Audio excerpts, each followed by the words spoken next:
பண்ண முடியும் அப்படின்னா வந்து நானே அதை கிரியேட் பண்ணி நானே, ஏன்னா வந்து இப்போ ஒரு ப்ரொடியூசர்னா அவருக்கு வந்து ஒரு ஒரு கன்ஸ்டன்ட் இருக்கலாம், எனக்குன்னு ஒரு மார்க்கெட் இருக்கு, அதுக்குள்ள படம் எடுக்கணும், அந்த மாதிரி கன்ஸ்டன்ட் இருக்கலாம். அதே மாதிரி ஒரு டைரக்டர்னா அவருக்கு ஒரு தாட் இருக்கும், நான் இதுக்கு தான் செட் ஆவேன்னு. ஸோ இது எல்லாமே சேர்ந்து நாங்களே பண்றப்ப நாங்க எங்க மேல வைக்கிற நம்பிக்கையை எங்க ரசிகர்களுக்கு நான் கொண்டு போய் சேர்க்கணுங்கிற கருத்தை எந்த ஃபில்டரும் இல்லாம கொடுக்க முடியுதுன்னு.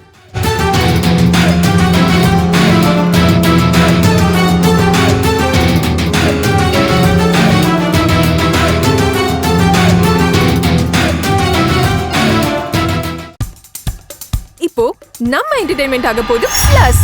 என்னது 5+ OTTs, 800+ பிளாக்பஸ்டர் மூவிஸ், அதுவும் 1+, 2+, 3+ மல்டி+ லாங்குவேஜஸ்லயா? Exclusive movies, brand new web series, இன்ட்ரெஸ்டிங்கான ஷார்ட் மூவிஸ். வாவ், இதுல இவ்ளோ பிளஸ் இருக்கா? இதுல இருக்க ஒரே ஒரு மைனஸ், அதுவும் நமக்கு பிளஸ் தான். மத்த எல்லா OTT-ய விட மைனஸ் பிரைஸ்ல, அதுவும் ஒரு நாளுக்கு ₹1 தான்.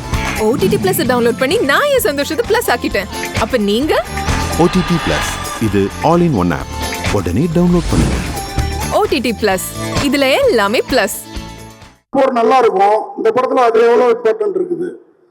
காதலும் இருக்குண்ணே, படத்துல காதலும் இருக்கு.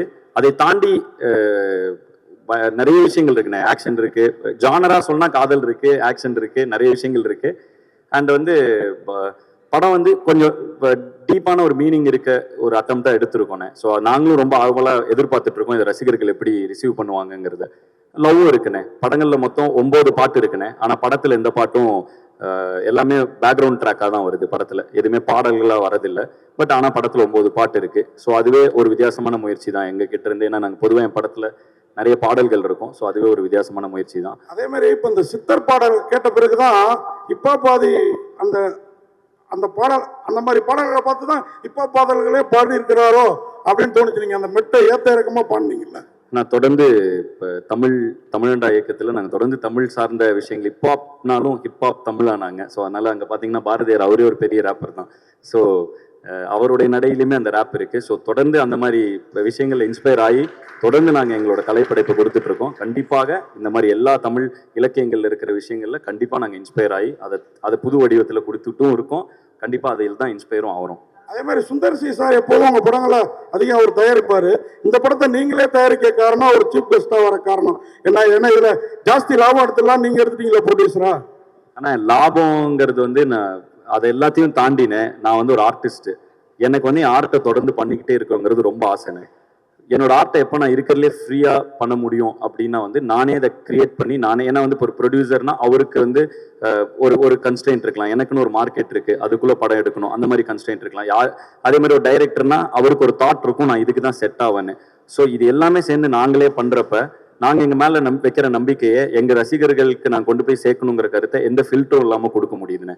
ஸோ அதனால வந்துட்டு இதை லாபத்துக்காக பண்ணணும்னா இது மிகப்பெரிய ரிஸ்க்னு. இந்த படம் என்னோட எல்லா ஃபார்மேட்ல இருந்தும் உடைச்சு ஒரு படம் பண்ணியிருக்கோம்.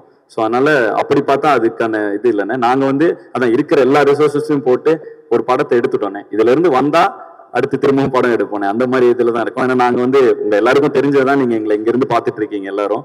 ஸோ கொஞ்சம் கொஞ்சமா படிப்படியா தான் வளர்ந்துட்டு இருக்கோம். எங்களால ஒரு படத்தை எடுக்க முடியுங்கிற அளவுக்கு பொருள் சேர்ந்த உடனே அதை எல்லாத்தையும் போட்டு ஒரு படத்தை எடுத்துட்டோன்னே. அண்ணன் தான் முதல் ஆசீர்வாதம் பண்ணாரு எங்களுக்கு, எதிரா தம்பி அப்படின்னு. ஸோ வந்து என்னை எப்படி வந்து ஆரம்ப காலகட்டத்தில் பொடி பையனா வந்தப்போ வந்து பாட்டு பண்ணிடுவியாடா, சரணம் பல்லவினா என்னன்னு தெரியுமாங்கிற மாதிரி இனி வரைக்கும் அண்ணன் கரெக்டாக பண்ணிடு, ஆல் த பெஸ்ட் அப்படிங்கிற ஒரு இதில் இருக்காரு. ஸோ அண்ணனோட வாழ்த்து என்னைக்குமே என்கிட்ட எனக்கு இருக்குன்னு, என் பசங்களோட நட்பு இருக்கு, எனக்குள்ள நம்பிக்கை இருக்கு. அதனால வந்து தொடர்ந்து ஹிப்ஹாப் தமிழ் என்டர்டெயின்மெண்ட் மூலமா தமிழ் சினிமாவுக்கு பிரம்மாண்டமான படங்களை நாங்கள் கொடுத்துட்டே இருப்போம் அப்படிங்கிறதுல எங்களுக்கு ஒரு நம்பிக்கை இருக்குன்னு. அதுக்கு இந்த படம் கண்டிப்பா வெற்றி அடையுங்கிறத நாங்க நம்புறோன்னே. இதை வந்து 20ஆம் தேதி மக்கள் தியேட்டர்ல பார்க்கும் பொழுது அதுல ரிசல்ட் தெரிஞ்சிடும். அதுக்கு நாங்களும் அவ்வளோ காத்துக்கிட்டு இருக்கோன்னே. அண்ட் தொடர்ந்துனே உங்க எல்லாத்தோட சப்போர்ட்டும் கண்டிப்பா எங்களுக்கு வேணும். அதே மாதிரி நீங்க கோயம்புத்தூர்காரரு, ஆனா மவுண்ட் ரோட்ல குண்டு வைக்கணும்னு ஏன் அவ்வளவு பார்த்தா வந்தோன்னா ட்ரெய்லரு அப்படி மவுண்ட் ரோடே பிளாஸ்ட் பண்றீங்களே, என்ன நோக்கம் அது? ஆனா ஒரு போர் நடந்தா என்ன ஆகும் அப்படிங்கறதுதான் படத்துடைய கதைனே. ஸோ ஒரு கடைசி ஒரு உலக போர் ஆரம்பிச்சா என்ன நடக்க போகுது அப்படிங்கறதான் படம். ஸோ இந்த படத்துல நிறைய விஷயங்கள் இருக்குண்ணே.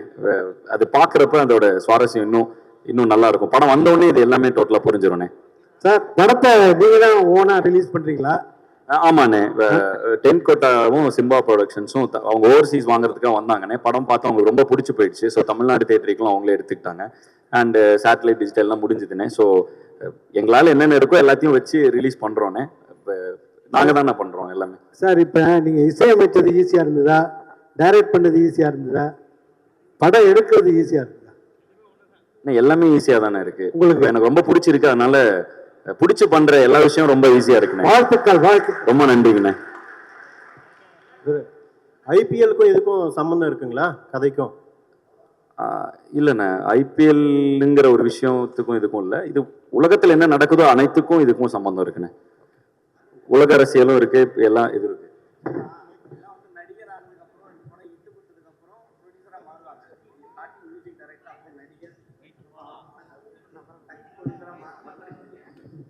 பேர் வந்து உலக போர்னு வச்சிருக்கீங்க, எல்லாத்தையும் கடந்துட்டீங்க, அடுத்தது என்ன அரசியலுக்கு வர போறீங்களா? இல்லைண்ணே, நான் ஒரு கலைஞன். நான் வந்து ஏன் வந்து இப்போ படம் ப்ரொடியூஸ் பண்ணுறேன்னா அதுக்கான பதில் தான் சொன்னேன். என்னோட கலையை வந்து மக்கள்கிட்ட கொண்டு போய் சேர்க்கறதுக்கு எவ்வளோ முடியுமோ, எவ்வளோ ஃபில்டர்ஸ் கம்மியாக முடியுமோ, நான் நினைச்சதை என்னால் கொண்டு போய் சேர்க்க முடிய இந்த நிறுவனம் எனக்கு உதவியாக இருக்குண்ணே. அது போக இந்த நிறுவனம் மூலமா கிட்டத்தட்ட நாங்கள் இன்னைக்கு வந்து ஒரு 2 பேர் வந்தோண்ணே. 2 பேர் ஆரம்பித்தோம். இன்னைக்கு கிட்டத்தட்ட 110 பேர் பக்கத்தில் நாங்கள் வேலை பார்த்துட்டு இருக்கோண்ணே. ஸோ அதனால இது எனக்கு இன்னும் சந்தோஷமா இருக்கு. ஏன்னா என் பசங்க அன்னைக்கெல்லாம் என் கூட இருந்த பசங்க, நாங்கள் இண்டிபெண்டன்ட் மியூசிஷியனாக இருந்தப்ப நிறைய பேர் வந்து அதுக்கான வாய்ப்பு இல்லாமல் அங்கே சஸ்டெயின் பண்ண முடியாமல், இன்ஃபேக்ட் நாங்களே அண்ணனை பார்க்கலன்னா எப்படி சஸ்டெயின் பண்ணியிருப்போம் தெரியல. நாங்கள் இண்டிபெண்டன்ட் ஆர்டிஸ்டாக இருக்கிறதுக்கு இன்னைக்கு மார்க்கெட் இருக்கு, அன்னைக்கு அப்படி எதுவுமே கிடையாது. ஸோ அந்த இடத்துல 2 பசங்க கனவோட வந்திருக்கோம். அந்த டைம்ல எங்க கூட இருந்த பசங்களெல்லாம் எங்களுக்கு ஒரு பிளாட்ஃபார்ம் அமைச்சு கொடுக்க முடியல. இன்னைக்கு இந்த ஹிப்ஹாப் தமிழ் என்டர்டெயின்மெண்ட் மூலமா எங்க கூட டிராவல் பண்ண எல்லா பசங்களும், கிட்டத்தட்ட ஹட்சன் எங்க கோ டைரக்டர், அவர் தான் டைரக்ஷன் டீம் ஃபுல்லா அவர் தான் ஹெட் பண்ணுவாரு. ஸோ எங்களோட சிஸ்டமே கொஞ்சம் வேற மாதிரி, பொதுவான சினிமா சிஸ்டம் இல்லாமல் கொஞ்சம் ஒரு கிளீனா ஒரு கம்பெனி ஃபார்மேட்ல நடத்திட்டு இருக்கோம். ஸோ ஹட்சன் தான் ஹெட் பண்றாரு. ஹட்சன் வந்து எனக்கு 12 வருஷமா தெரியும். அவர் ஒரு இண்டிபெண்ட் பிபாய், அவர் அதாவது பிரேக் டான்சர், பிபாய், ஒரு கொரியோகிராஃபர். அவர் டான்ஸ் கிளாஸ் நடத்திட்டு இருந்தாரு. இந்த படம் ஆரம்பிச்சு ப்ரொடக்ஷன் ஆரம்பிச்சோன்னே வாங்க படம் ஆரம்பிச்சிட்டேன் வாங்கன்னு. ஸோ இது மாதிரி ஒவ்வொரு ஃபீல்டில் இருக்கவங்க எல்லாருமே, அஜய் வந்து சிஏ, அவன் வந்து ஒரு சார்ட்டர்ட் அக்கௌண்டன்ட். ஸோ இந்த மாதிரி எந்தெந்த நண்பர்கள் எங்கெங்கெல்லாம், ஜேபி வந்து என் ஃபேன் கிளப் இன்டர்ன்ஷிப் ப்ரோக்ராம் மூலமாக வந்தான். ஸோ இப்படி எங்கெங்கே யாரை பார்த்தனோ அந்த நண்பர்களுக்கெல்லாம் ஒரு இடம் கொடுக்க இந்த நிறுவனம் எனக்கு உதவியா இருக்குண்ணே. அவ்வளோதான் இதுல விஷயம். இல்லை இதில் இன்னொன்று, படிப்பு முக்கியம் தான். நீங்கள் சொன்னது எல்லாம் படித்தவங்க தான். ஆனால் சினிமாவை நோக்கி வரவங்க முக்கால்வாசி பேர் படிப்பு இல்லாதவங்க தான் வராங்க. ஸோ அந்த மாதிரி படிப்பு இல்லாமல் வந்தாலும் சேர்த்துக்கிறதுக்கான வாய்ப்பு இருக்கா? ஆனால் படிப்புங்கிறது வந்து நம்ம குழப்பிக்க வேணாம். ரொம்ப சிம்பிள். திறமை இருக்கிற பொழுது எல்லாருக்குமே இது படிப்புங்கிறது வந்து டிகிரியோ அது கிடையாது. படிப்புங்கிறது நம்ம கற்றுக்கொள்ளும் எல்லா விஷயங்களும் தான். ஸோ வந்து படிப்பு நம்மளை பண்படுத்தும். ஸோ ஒருத்தரை வந்து எத்தனை படிச்சிருக்காங்கிறத வச்சு அவங்கள நம்ம திறமையை எடை போட முடியாது. அனைவருக்கும் வாய்ப்பு உண்டு. ஆனால் நான் அடிக்கடி சொல்றது என்னன்னா, படிச்சுட்டா அது பின்னாடி இருக்கிற டெர்மினாலஜியும் அதோட பேசிக்கும், அதை எப்படி அந்த ப்ராசஸும் நம்ம கற்றுப்போம். ஸோ அப்படி கற்றுக்கும் பொழுது நம்மளுக்கு வந்து எந்த இடத்துலையுமே கை கட்டியோ தலை குனிந்தோ அவுட் ஆஃப் த வே போய் எதுவும் பண்ண தேவையில்லை. தலை நிமிர்ந்து இருக்கலாம். இப்போ எனக்கு இது தோத்துச்சுன்னா நான் காலேஜில் போய் ப்ரொஃபஸரா, எனக்கு இந்த சினிமா கெரியரே இப்போ எனக்கு இது சரி இதெல்லாம் நான் காலேஜில் ப்ரொஃபஸராக போவேன். எனக்கு எந்த ஒரு இதுவும் இல்லை. என்கிட்ட என் படிப்பு இருக்கு, அது எனக்கு என்றைக்குமே நம்பிக்கை கொடுக்கும். நான் தலை நிமிர்ந்தே இருப்பேங்கிற தன்னம்பிக்கை என் படிப்பு எனக்கு கொடுக்குது. அதனால எல்லாரும் படிங்கன்னு என்னோட ரசிகர்களுக்கு தொடர்ந்து அதை நான் சொல்லிட்டு இருக்கேன். அவ்வளோதான் அதில் விஷயம். டெக்னாலஜி வளர வளர அழிவு கண்டிப்பாக இருக்குன்னு நீங்கள் நினைக்கிறீங்களா? இருக்கலாம். இந்த படத்துல அது மாதிரி ஒரு விஷயம் இருக்கு. டெக்னாலஜி 2 வகையா யூஸ் பண்ணலாம். அது ஒரு தீக்குச்சி தான். பத்துச்சுன்னா தீக்குச்சியை வச்சு வெளிச்சமும் கொடுக்கலாம், ஊரையும் அழிக்கலாம். ஸோ டெக்னாலஜி நம்ம எப்படி யூஸ் பண்ண போறோங்கிறத வச்சு தான் அதுக்கான பதில் இருக்கு. ஸோ நான் வந்து அதுக்கான அப்படி அழிஞ்சிடக்கூடாதுன்னு நினைக்கிறேன். அது இருக்கா இல்லையான்னு நீங்களும் தான் சொல்லணும். இல்லை, 3ஆம் உலகப் போர் வந்து வாட்டரில் வரும்னு சொல்லியிருக்காங்க. 3ஆம் உலகப் போர் வாட்டரில் தான் வரும்னு சொல்லியிருக்காங்க. பட் ஆனால் நீங்கள் வந்து கடைசி உலகப் போர் டெக்னாலஜி தான் ஸ்டார்ட் ஆக போகுதுன்னு சொல்ல வந்திருக்கீங்க. ரெண்டுத்தும் டிஃப்ரெண்ட்.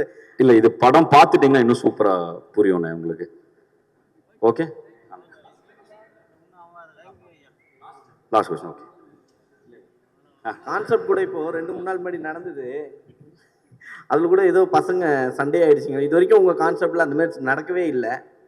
ஆனால் இது வரைக்கும் கான்சர்ட்டே நடக்கவே இல்லை. கோயம்புத்தூர்ல 2-3 நாள் முன்னாடி நடந்தது உங்களுது. அப்போ அங்கே வந்து காலேஜ் பசங்க அடிச்சுக்கிட்டாங்க. அது ஒரு 200 பேர் இருக்கு, ஒரு 20,000 பேர் இருக்கிற இடத்துல 25,000 பேர் வந்தாங்கண்ணே இந்த கான்சர்ட்டுக்கு. அதில் டான்ஸ் ஆடுறப்ப ஒருத்தருக்கு ஒருத்தர் இடிச்சுக்க, ஏன்னு ஒரு ஒரு ஒரு திருவிழாவில் நடக்கிற மாதிரி என்ன இடிச்சிட்ட அப்படின்னு இது பண்ண, உடனே சண்டை போட்ட அந்த 10 பேரை உடனே வெளில அனுப்பிச்சாச்சு. அது அங்கே நடந்த மீதி 19,000 பேருக்கும் தெரியாது அப்படி ஒரு விஷயம் நடந்ததுன்னு. பட் அதை வந்து நீங்க இதில் போடுறதுக்கு அப்புறம் தான் எனக்கே அப்படி ஒரு விஷயம் நடந்தது தெரியும். ஸோ அந்த மாதிரி தான். அதுக்கப்புறம் நான் கேட்டேன் என்ன ஆச்சுன்னு. ஒரு 10 பசங்க அடிச்சுக்கிட்டு இருந்தாங்க. அப்படியே அவங்களை எனர்ஜியில் என்ஜாய் பண்ணுறப்போ ஒன்று நடக்கும்ல. ஸோ அப்படி அவங்க 10 பேரை வெளியில் அனுப்பிட்டோம் அப்படின்னாங்க. ஸோ அவ்வளோதான் அதோட விஷயம். அதில் ஒரு எதுவுமே பெரிய எதுவுமே அப்படி ஒரு பயப்பட வேண்டிய விஷயம் எதுவுமே இல்லை. தொடர்ந்து உங்களுடைய ஆல்பம் சாங் தான் எல்லாமே எதிர்பார்க்கறது. இப்போ நீங்கள் ப்ரொடக்ஷனில் வேற இறங்கிட்டீங்க, ஆல்பம் சாங் கான்செப்ட் வருமா இல்லை இதோட க்ளோஸ் பண்ணிடுவீங்களா? அண்டர் கிரவுண்ட் ட்ரைப்னு ஆரம்பிச்சு அடுத்த தலைமுறை இளைஞர்களுக்கு நிறைய பேருக்கு ஏதோ எஃப்ஜேலாம் அண்டர் கிரவுண்ட் ட்ரைப்ல பெர்ஃபார்ம் பண்ணியிருக்கான். ஸோ அவன் இன்னைக்கு திரைப்படங்கள் வந்துருக்கான். நிறைய இளைஞர்களுக்கு பிளாட்ஃபார்ம் அமைச்சு கொடுத்துட்டோம். ஸோ நாங்கள் இதெல்லாம் பண்ணிட்டு இருக்கப்ப அந்த இடத்துல எங்களுடைய ஆர்டிஸ்ட் நிறைய பேர் வருவாங்கண்ணே. ஏன்னா நீங்கள் சொன்னீங்க பேசும்போது நிறைய ப்ரொடியூசரோட குறுக்கீடுகள் வந்து இருக்கிறதுனால தான் நான் வந்து தனியாக ப்ரொடக்ஷன் ஆரம்பிச்சேன்ட்டு. ஸோ யாரை நீங்கள் குறிப்பிட்டு சொல்கிறீங்க? குறுக்கீடு கிடையாதுண்ணே, குறுக்கீடுன்னு சொல்லலை. ப்ரொடியூசர் வந்து இப்போ நான் ஒன்று பண்ணணும்னு நினைக்கிறேன், அப்போ எனக்குன்னு ஒரு மார்க்கெட் இருக்கும்லண்ணே. ப்ரொடியூசர் அந்த மார்க்கெட்டுக்கு தானே போடணும். ஏன்னா அதுதான் ஒரு வியாபாரத்தில் சரியான முயற்சி. அப்போ நம்ம ஒரு அதை தாண்டி ஒரு இல்லைன்னா அவங்க நம்ம அப்பாவாக இருக்கணும், அண்ணனாக இருக்கணும், சொந்தக்காரங்களாக இருந்தால் அதை தாண்டி அந்த லாபத்தை தாண்டி அவங்க நம்ம மேலே நம்பிக்கையை வச்சு ஒன்று பண்ணலாம். அப்படி யாருமே நமக்கு சொந்தக்காரங்க இல்லைன்னா நம்மளே தான் அதை பண்ணிக்க முடியும். ஸோ அப்படி அந்த மார்க்கெட் கேப்பை தாண்டி இவ்வளோ பெரிய ஒரு படம் எடுக்கும் பொழுது நானே தான் என் மேலே நம்பிக்கை வச்சுக்க முடியும், என் பசங்க மேலே நம்பிக்கை வைப்பாங்க. ஸோ எனக்கு பிடிச்ச கண்டென்ட்டை நான் கொண்டு வரணும்னா அதை நானே ப்ரொடியூஸ் பண்ணிக்கிறேன், அவ்வளோதான். ஸோ அப்படிதான் இதை சொல்கிறேன். இதில் குறுக்கீடெல்லாம் இல்லைண்ணே, குறுக்கீடெல்லாம் இருக்காது. குறுக்கீடு இருந்தாலும் அதில் இது இருக்காது, லாஜிக் இல்லைல்ல. எப்படி குறுக்கிட முடியும்? யாரும் அப்படி குறுக்கிட மாட்டாங்க. சரி, நீங்கள் ஸ்டேஜ் ஏறும்போது சொன்னாங்க எல்லாருமே 15 வருஷம் 20 வருஷம் 18 வருஷம்னாங்க. ஆக்சுவலாக என்னென்ன பார்த்தா உங்களுக்கு 25 வயசு மாதிரி தான் தெரியுது. உங்களோட வயசு என்ன? எல்லாருமே வந்து உங்களோட இளமையின் ரகசியம் என்ன? ஒன்றும் இல்லை, 2005 நான் ஸ்கூல் படிக்கிறப்ப என்னுடைய முதல் மிக்ஸ் டேப் வந்துச்சு. ஸோ அங்கேருந்து ட்ராவல் ஆக ஆரம்பித்தோம் நானும் ஜீவாவும். ஸோ நான் ஸ்கூல் படிக்கிறப்பே ஆரம்பிச்சிட்டேனே. எனக்கு மேடைகளும் வாய்ப்பும் இல்லை, ஏன்னா எனக்கு யாரையும் தெரியல. நான் சென்னைக்கு வரதுக்கே அங்கேருந்து நான் காலேஜ் முடிச்சு எனக்கு காசு சேர்க்கறதுக்கே டைம் ஆயிடுச்சு. அதுக்கப்புறம் தான் என்னால் சென்னையை கிளம்பி வர முடிஞ்சுது. ஸோ சென்னை வந்து ஒரு 4 வருஷம் கஷ்டப்பட்டக்கப்புறம் தான் எனக்கு லக்கிலி இப்போ அண்ணனை மீட் பண்ணுற வாய்ப்பு கிடைச்சி. சுந்தரண்ணன் வந்து எனக்கு ஒரு இசையமைப்பாளர் ஒரு வாய்ப்பு தராரு. நாங்கள் 2005 பாட்டு போட்டுட்ருக்கோம். எங்களுக்கான அதாவது நான் சுந்தரண்ணாவோட முதல் படம் சைன் பண்ணுறப்பவே எனக்குன்னு ஒரு அண்ணனே சொல்லுவார், ஆம்பளை லான்ச்சில் அவ்வளோ ஃபேன்ஸ் வந்திருந்தாங்க. ஏன்னா அது இண்டிபெண்டன்ட் மியூசிக் மூலமாக சேர்த்த ஃபேன்ஸ். எனக்கு வந்து கனெக்ஷன்ஸ் இல்லாதனால எனக்கு மேலே வர்றதுக்கு அதாவது அந்த பிளாட்ஃபார்ம் எனக்கு கிடைக்கிறதுக்கு டைம் ஆகிடுச்சு. ஸோ அதுக்கு முன்னாடியே நான் பண்ணிட்டுருக்கேன். இப்போ நான் இந்த வேற யாருக்கும் அது நடக்கக்கூடாதுங்கிறது தான் இந்த இத்தனை தமிழண்டா மூவ்மெண்ட், அண்டர் கிரவுண்ட் ட்ரைப், இப்போ தமிழ் என்டர்டைன்மெண்ட் ஒன்று பண்ணிக்கிட்டே இருக்கும். எனக்கு தெரிஞ்ச பசங்களுக்கு அது நடக்கூடாதுன்னு அவ்வளோதான். அதில் நிறைய பேர் கூட ட்ராவல் ஆகிருக்காங்க. இப்போ நான் வந்து ஃபர்ஸ்ட் இண்டிபெண்டன்ட் ஆர்டிஸ்டாக ஃபர்ஸ்ட் இயர் காலேஜ் படிக்கிறப்போ அவர் எனக்கு பேக்அப் டான்ஸராக இருந்தார். ஸோ அவர் வந்து அவங்க எங்கள் பின்னாடி டான்ஸ் பண்ணுவாங்க. ஸோ அந்த மாதிரி நிறைய பேர் கூட இவ்வளோ வருஷம் ட்ராவல் ஆகிட்டோம். ஸோ அந்த இதனால அவ்வளோ வருஷமாக தெரியுது. ஓகேண்ணா, டன், தேங்க்யூ. கடைசியாக இந்த படத்துடைய காஸ்ட் அனைவரையும் மேடை கலைத்து ஒரு குரூப் பிக்சர் எடுத்துக்கணும். அது நடுவில் எங்க அண்ணன் சுந்தர்சி அவர்கள் நிற்கணும்னு ஆசைப்படுறேன். இப்போ உங்க என்டர்டெயின்மெண்ட் ஆக போகுது plus 5+ OTT 800+ blockbuster movies 1+, 2+, 3+, multi+ languages, exclusive movies, brand new web series, interesting ஆன short movies, இப்படி நிறைய பிளஸ்.